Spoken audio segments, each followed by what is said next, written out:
Andrew Holness, Happy go down.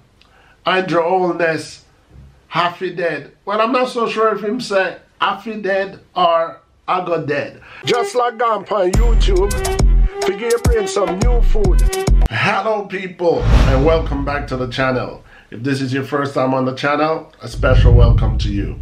I'd say you check out the rest of my videos. If you like what you see, give them a thumbs up, leave a comment, but more than anything, I'm asking that you subscribe to the channel. Today's video is just going to be a reasoning video, and as much as I'm going to touch 3 topics that's current in Jamaica at the moment, the video is really just a reasoning video with my subscribers and any new viewers that I have. You know, recently I was reading some of the comments on my channel and I came across one comment that asked, why do I speak about subject matters in Jamaica although I live in Switzerland? I thought that comment was funny, interesting. I thought it was interesting because I watch other vloggers who are Jamaicans that live in the US and England and other countries, and they don't speak about where they live. They speak about Jamaica, and I believe the reason why they probably speak about Jamaica than where they live is the very same reason why I do it. And that reason is I love Jamaica. Jamaica has my heart, and when I say I love Jamaica, I don't love Jamaica because of the white sand beach and the forever sunshine and the blue seas and all that. That comes as a part of it. But I'm saying even if Jamaica didn't have all that, I would still love Jamaica for the simple fact that Jamaica is where I know. It's like it's the first thing that was introduced to me as a human being when I was born. I was born there and I've lived there throughout my childhood, and it's like anything else. It's like being born in a family, whether they're good people or bad people. That's who you know as your siblings, and you have some level of attachment to them for the simple fact that you grew up with them. So for the simple fact that I grew up in Jamaica, Kingston, Jamaica in particular, and I kind of know the ins and out on the streets and the sound and the smell and everything about Jamaica on a whole, but especially Kingston. You know, there's just that attachment there because of my birth. And when it comes to the culture is something that I'm pretty familiar with. It's the first culture that was introduced to me. So you'll find out that as much as I try other people's foods or try other people's music, nothing gets to me like my Jamaican food or my Jamaican music or my Jamaican culture or the Caribbean accent. You know, once you're, for example, if you're in foreign and you're cutting and you're going through and you hear someone speak with a Caribbean accent, it's kind of like prick your ears up because it's a sound of home. There's a familiarity there, and it just gives you a good feeling to hear it, to know it. I mean, culture goes deep. Let's use my wife for example. You know, my wife was born in England, but because her mom and dad are Jamaicans from Clarendon, and although she was born in England and she's familiar with British culture, the white British culture, she knows only her Jamaican culture to be first and foremost, you know. So when it comes to like a choice of food, if you should offer her fish and chips or some cornmeal porridge and some fried dumpling, you'll find out that she'll gravitate towards that more. And as we know, your parents could be the best chefs or the worst chefs in the world. No food tastes better to you than your parents' food, your mother's cooking, whether or not she is a good cook or a bad cook. So as a Jamaican living overseas with such an affection, well, hold on, before I even get into that, I cannot make that statement about my wife without looping our son in it. Our son was also born in England, and he knows us as a parent, as parents. And as much as he was born in England and he's had the opportunity to go to school and live in Jamaica for a little bit, he is a Jamaican at heart, 100%. If you should say to my son today, we're moving to Jamaica tomorrow, it would just be a celebration for him. So as much as he was born in England, as much as he spent a lot of his years in Europe, interestingly, Jamaica is home to him. Anyway, let me get on with the video, because like I was saying, as much as I'm a Jamaican that lives overseas, I spend a lot of my free time, I was about to say I spend a lot of my time. I spend a lot of my free time scoping out and seeing what's going on in Jamaica via the internet. The reason why I do that is because I'm that attached to Jamaica. I'm that attached to the land of my birth. And the hope is to move back one day and call it where I'm going to retire, call it, you know, where I'm going to spend the rest of my life. So because that is the plan, or that is the ambition, I should say, you'll notice that most of my video pays a lot of attention to the politics that goes on in Jamaica. And the reason why I focus so much on that avenue is because government is what manages a country. Government is what maintains the law and order of a country. And if one is going to live in any country of the world, the wise thing to do is to study the government of the country or the politics of the country and see whether or not it is fitting for your residency. Like I say, I live in Switzerland, and Switzerland is a country that I've grown to love.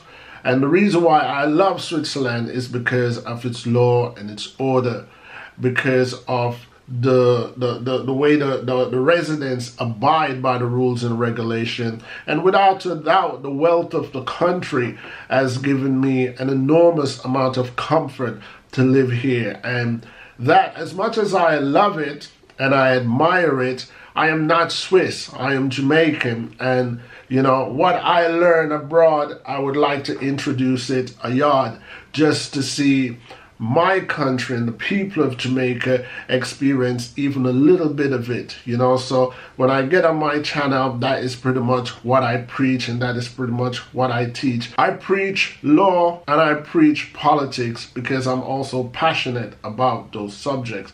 You know, I'm a writer at heart. I've been writing since I could remember. Since I was in grade 1 in Jamaica, I've been writing my poetry, and I've just never left writing. And over the years, my writing has just evolved to a total different level. So I just stuck with it. And when it comes to politics and when it comes to law, writing is a tool that is necessary, and if you're versed with it, you'll find out that you're a bit more proficient in those two fields. Speech as well, you know, this is what I do here on YouTube. I speak, I talk to people, and I teach, but I also learn from your commentaries, and I learn from your objections. So it's not a self-censorship type of platform where I'm here to share knowledge, and my knowledge is key. You know, what I know about a thing could have changed overnight. You could have the more updated version of it, so you could teach me something. I do videos for the very same reason that I write my books. I write books because I love writing, you know, and I believe I have something to share. So initially I did start writing just because of the love, not because books get sold and I'll make a financial profit. But at the same time, if I could actually get paid for what I do, that's just a bonus. I'm not complaining that my books are sold and I make money from it. It's the very same reason why I do YouTube. When I started YouTube, I didn't even know that YouTube pays, you know, and even though YouTube pays, I must say there's no real great financial profit for what I do here. In other words, YouTube doesn't pay me that much. But I continue to do what I do here because I love talking, I love sharing my wisdom, I love educating, I love teaching, and I love my country, Jamaica. I love my black people on a whole. I love my blackness. There is a certain thing about being black. I don't know if it's because we've been oppressed, but we still thrive. That gives me a black pride. So I love my black people, whether you are Jamaican or whether you're African or Caribbean or black American or black Canadian. It doesn't matter where you are in the world. As long as you and I share the same African roots, there's just a certain glee that I get by seeing you in your glory, whether you're just doing nothing or you're actively doing something. At the same time, it doesn't mean I don't love the other races. I love humanity in a whole, but we all have our stories, and when it comes to black people, there's just a certain love that I share for them and a certain pride because I am a part of that. So recently I saw a story about a 20-year-old female in Jamaica, Candice Jackson, I believe her name was, that was abducted, raped, and murdered. It disturbed me, but it didn't disturb me no more or no less than the other news that are similar to that I've read in Jamaica. And I wish I didn't have to read them. But when I say I wish that I didn't have to read them, I don't mean that I wish that I didn't see the news. When I say that, I mean that I wish those things just didn't take place. But unfortunately, it is a flaw in humanity that we have to deal with. You know, it is a flaw in humanity that drives people to do some evil acts. And I heard that she was a one and only daughter, and I can only feel the pain that the parents have to go through, because when I think about it, she's only 20. I have a 19-year-old son, you know, and God forbid anything should happen to him, I would just, you know, I would just fall apart. So I know exactly how that feels. And especially her being a female, a very ambitious female it seemed to have been as well, you know, to have her life snuffed out in such an ugly way bothered me.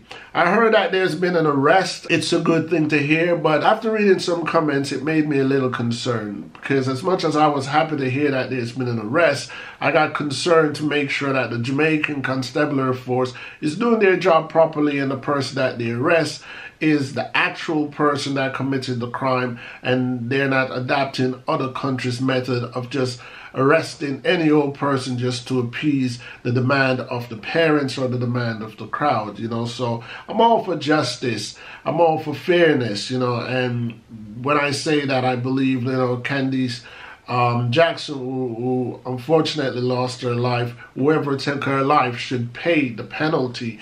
But at the same time, I would not like to see an innocent person fall for a guilty person, if you know what I mean. Then there was the incident of Pastor Peter Chambers. It was a pastor that went on a rant on social media that said some things with the mention of Andrew Holness, and subsequently was arrested. I watched a few different people's upload of the video, because you know how it is when it comes to videos. Editing plays a great part, and I wanted to make sure that I hear everything or majority of what he was saying before I made a comment. They are trying to charge this individual under the Cybercrimes Act. I don't know the in-depth of the written words of the Cybercrimes Act in Jamaica, so I'm not 100% sure if he's in any criminal violation or not. But off the top of my head, I will say this COVID thing has created frustration in all of our lives, and some of us react differently from some of us. And after listening to the pastor, I didn't really so much see a crime. I didn't see a direct threat to the Prime Minister, especially the fact that he was speaking in Patois. Patois can be misinterpreted if you're not a true blue Jamaican, you know, so it's going to be a tricky one, because all I heard him say that could be interpreted as a threat is, Andrew Holness, I feel go down. Andrew Holness, happy dead. Well, I'm not so sure if him say happy dead or I got dead. And happy dead and I got dead means two total different things. But whether or not he said Andrew Holness, happy dead, or Andrew Holness, I got dead, he's not, in my opinion, he wasn't actually saying he wants to kill Andrew Holness, you know. But on the flip side of that, because I'm treading carefully here. On the flip side of that, I'm gonna say this. Everybody that uploads a video in social media has to take some level of responsibility that they are an influencer to a degree. Whether you are a small influencer or a great influencer, there's just a thing about being broadcasted. There's just a thing in saying thing that is being televised or projected in a motion picture affects the brain of other people, and you could influence someone. Someone could misinterpret what you said and take it as an order. So people who upload has to be a little careful of their wording. I understand, because I do uploads as well, and I would quickly say to someone, I am responsible for what I say and not what you understand from what I say. So if you want to take my word and go out there and take an action based upon how you interpret my word, it's up to you. That is my loophole from not being liable for the actions of others. But at the same time, as a person who does video and a person who speak openly on YouTube, I'm always careful in what I say, how I say it. If I'm going to direct my people or my viewers to do something, I'm going to make that clear, that I'm saying, people, get up, stand up for your right, or go and do this, or don't do this. I'm very clear. But with Pastor Chambers, he wasn't so clear in directing a death threat, and he wasn't so clear in ordering the death of Andrew Holness. So based upon that, I could only see it as the pastor was frustrated, and rightly so. He's a man of God who wants to protect his church and wants his church to be open, and politics and God never goes hand in hand. So he was just lashing out in prayer and lashing out in a spiritual way. And in my opinion, there was not a direct threat that could be classified as a criminal terroristic threat. Anyway, I would like to hear what my viewers of that video think about it. And before I go, the last thing I want to touch is bed spaces in Jamaica, because at the moment Jamaica is saying to be on one of those pandemic spike, and they're running out of bed spaces in Jamaica. Question I want to ask is it our responsibility, expats of Jamaica or wealthy citizens of Jamaica, is it our responsibility? Should I take it up on myself to send 100 beds to a hospital in Jamaica, or 1,000 beds to a hospital in Jamaica? Should expats, should Jamaicans living abroad or financially stable or comfortable, should it be our responsibility to assist the Ministry of Health, or do you believe that should be something the government of Jamaica should make a priority because they have the purse to do it? I won't say where I stand on that. I would just like to leave it out there as a question to ask you. Do you think it's our responsibility, citizens of Jamaica, whether you live in Jamaica or not? Anyway, people, that's pretty much it. But before I go, I want to big up some of my subscribers. Big up yourself to the maximum.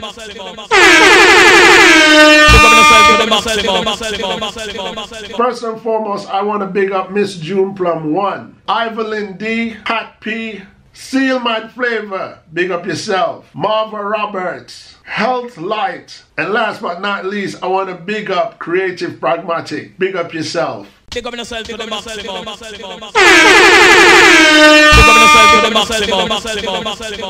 Like I say, people, that's pretty much it for today. This video was a little different than my normal video, but let me know what you think of this video. As you know, on this channel, I appreciate thumbs up and thumbs down, agreement and disagreement, people, because at the end of the day, each one teach one. You've reached the end of my video, and that in itself is a support that I truly appreciate.